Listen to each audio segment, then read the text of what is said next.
সুপ্রভাত আমার সকল বন্ধুদের। দেখুন, আজকে কোনো আমি ফুলের ছবি দেখাচ্ছি না, ফুল গাছেরও ছবি না,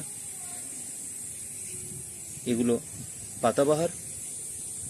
এই গাছগুলির নাম অ্যাগ্লোনিমা। খুব সুন্দর পাতার কালার, পিঙ্ক এবং রেড দুই শেপেই আছে। এই গাছগুলি আমি 4-5 বছর আগে একটি গাছ কিনেছিলাম।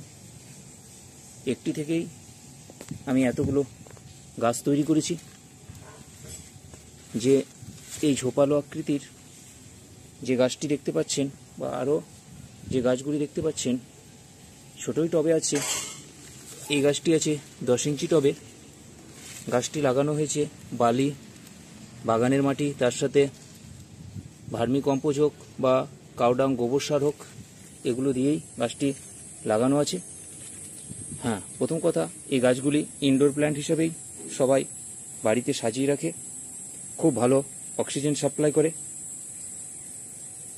পাতার কালারগুলো দেখুন কত সুন্দর, রেডের সাথে পিঙ্ক।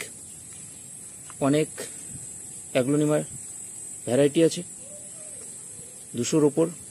এটা ভ্যালেন্টাইন অ্যাগ্লোনিমা, লিপস্টিক অ্যাগ্লোনিমা আছে, এরকম আরও বিভিন্ন ভ্যারাইটি থাকে। অ্যাগ্লোনিমা যেহেতু ইনডোর প্ল্যান্ট, এদিকে ডাইরেক্ট সানলাইটে রাখা যাবে না। শেডযুক্ত স্থানে বা ভালো আলো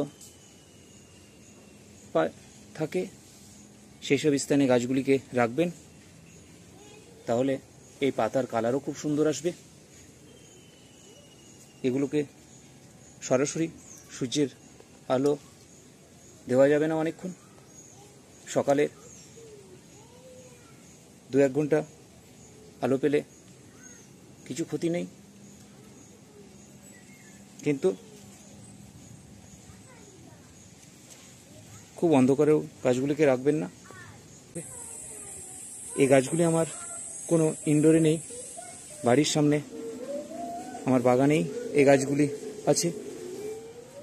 ব্রাইট, এখানে ডাইরেক্ট সানলাইট না পেলেও সূর্যের আলোও পাই, খুব ভালো আলো পাই এখানে। হালকা আলো না, খুব ভালোই আলো পাই। বড় বড় কিছু গাছ আছে, সেই গাছের তলাতেই গাছগুলি আছে, সেটাই থাকে। এখানে বৃষ্টির জল থেকে শুরু করে যেগুলো সব কিছুই এরা পেয়ে থাকে। আর গাছগুলির গ্রোথ দেখুন কত সুন্দর।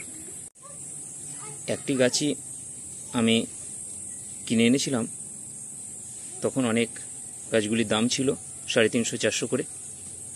তাই থেকে আমি এতগুলো গাছ তৈরি করেছি। তাই একটি গাছ থেকে চারা তৈরি করাও খুব সোজা, আপনারা এটা পারবেন।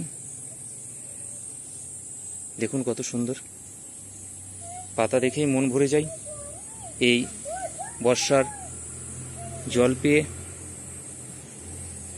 আরও দেখুন কত সুন্দর লাগছে এগুলোকে। আশা করি ভিডিওটি আপনাদের ভালো লাগবে। কোনো কিছু জানার থাকলে অবশ্যই আমাকে বলবেন।